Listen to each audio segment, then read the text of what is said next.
everyone. I hope you're all having a fantastic day. I wanted to talk about how a toxic relationship erodes your self-confidence and disconnects you from your authenticity.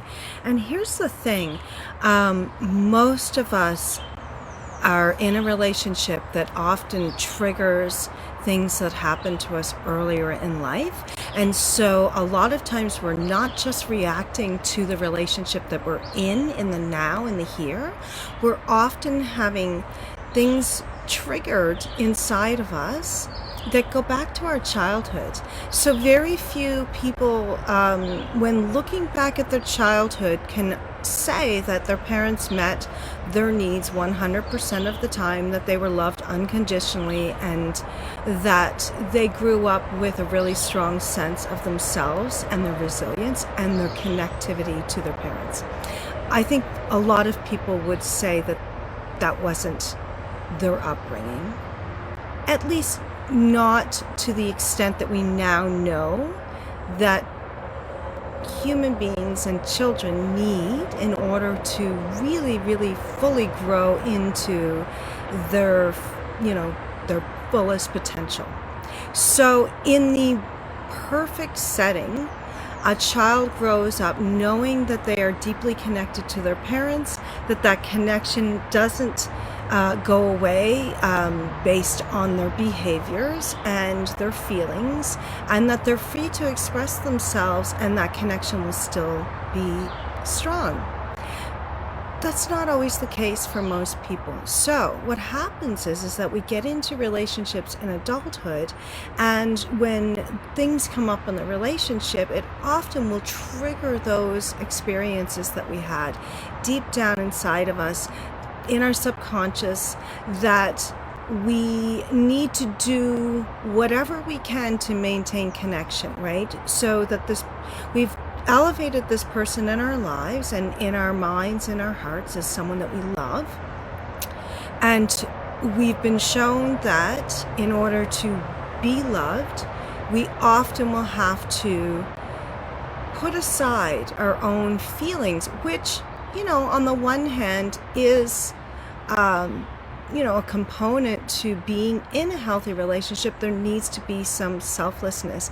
However, and we're told that, right? So that's the message that we get as far as like, oh, you want a good relationship, you have to be selfless, you have to give to your partner, you have to be there for them, provide support, all of that stuff. Yes, that's all true. But not in a way that goes against our own authentic needs and wants and desires. And yet that's what's happening in a lot of relationships. And so when you come out of that relationship, it's not surprising that you're lacking self-confidence, because you've been so disconnected from your authentic self that it's really hard to walk in confidence if you're not, right? So if you've spent any time of your relationship trying to do whatever you could to save it, and if those things were, instead of looking after yourself, instead of giving yourself what you need, instead of doing self-care, instead of being engaged in the things that bring you pleasure, then you're gonna come out of the relationship feeling a big disconnect, not just from that person, because things went, pear-shaped, but also from yourself, right? So that's why I say that it's so important that you take that time after coming out of a relationship that's been toxic to really reconnect with yourself, to find yourself again, because that's where you'll find your authenticity. And once you truly connect to that part of yourself and you work through that, the triggers and the sources of why you were why you were disconnecting from your authenticity in that relationship, and where it goes back to, or what it stems from, and what sort of fear inside of you was coming up in that situation. And it's usually fear of loss of love, loss of connection, right? Loss of safety, loss of the other person. And so we'll do all kinds of things out of reacting to that fear that in retrospect didn't really feel authentic to us, that we were going against sort of our own morals and beliefs and ideas of what love should feel like in order to try to get them to love us, right? So we've all been there in one way or another in relationships with other people, like, and not just romantic relationships. Like, this can come up in relationships with your parents, with your children, like in every interpersonal relationship, right? Especially if there's a connection that feels deep to us. Like, we will often do things that are against our own deeper self in order to try to maintain that connection, until we get to the point where we no longer are acting and reacting on those triggers, right? So what would that look like? So if you were to take the time and do the work necessary to repair that, and that's going to take, therapy and some self-care and introspection and just some healing time, right? You're going to need time to do this work. When you come through to a place, and I'm not saying that you're going to be like fully evolved and healed.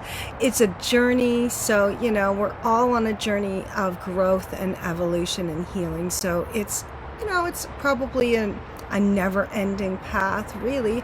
But I think that with the right kind of therapy, you can deal with some of the bigger issues that are really holding you back, that are sort of like the knot that everything else is tied to.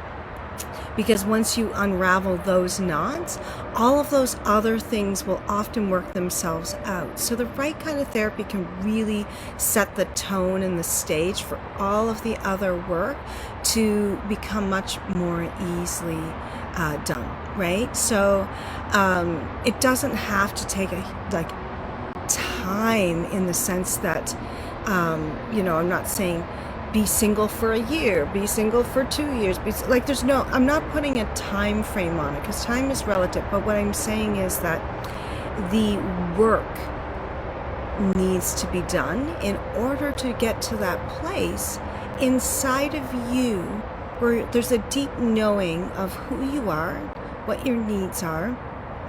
You've dealt with those triggers, you've dealt with those knots, and they're no longer driving your behaviors or driving your reactions in relationships, so that you're more in tune with who you really are before and around those things that happened or didn't happen in your life that caused you to feel that fear of rejection, that fear of disconnection. And so once you get to, you're getting deeper in touch with your authentic self, from there, boundaries become so much easier, right? Asking for what you need and want in relationships, regardless of what kind of relationship it is, that becomes so much easier because you're speaking your truth, and it just will feel right. And when it feels right, you just feel more comfortable in your own body, in your own being. Right? So that's where being in authenticity, and I'm not saying that you'll always be acting in authenticity. Like, there are times when sometimes we will wear a mask, we'll pretend in a way, but for the most part, once you've sort of gotten to that place in your life, you're just like, no, this is who I am, right?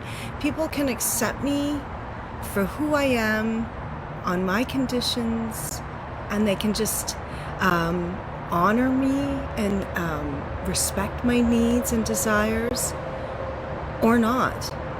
But you'll get to a place where you're no longer adjusting yourself to fit into someone else's small box or thought of you, right? And that's really powerful.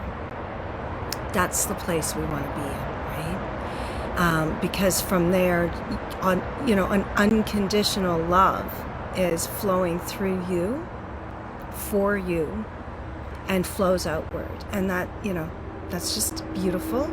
It's beautiful.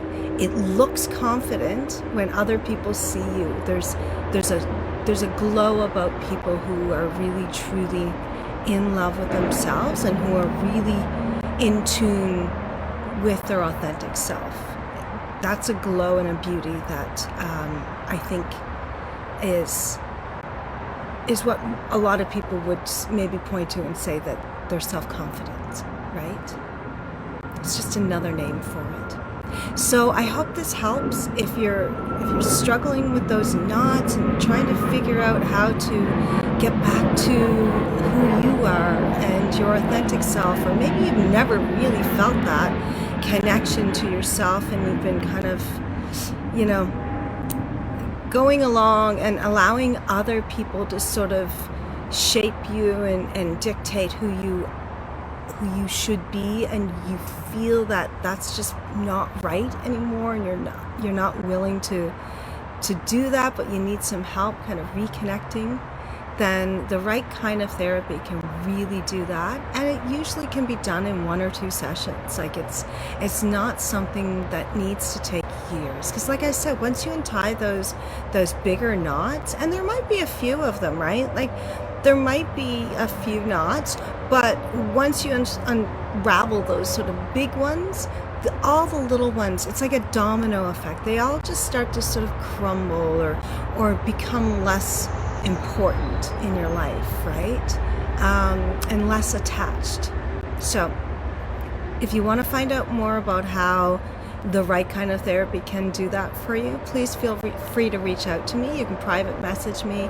We can get on a call and we can have a free consultation where we talk about what's going on for you and what knots that you would like to untie and how that would change your life, right? What would your life look like if you were no longer carrying those knots inside of you, and if you were just free to be your authentic self? Who knows? Thank you, and I hope you have a great rest of your day. Namaste.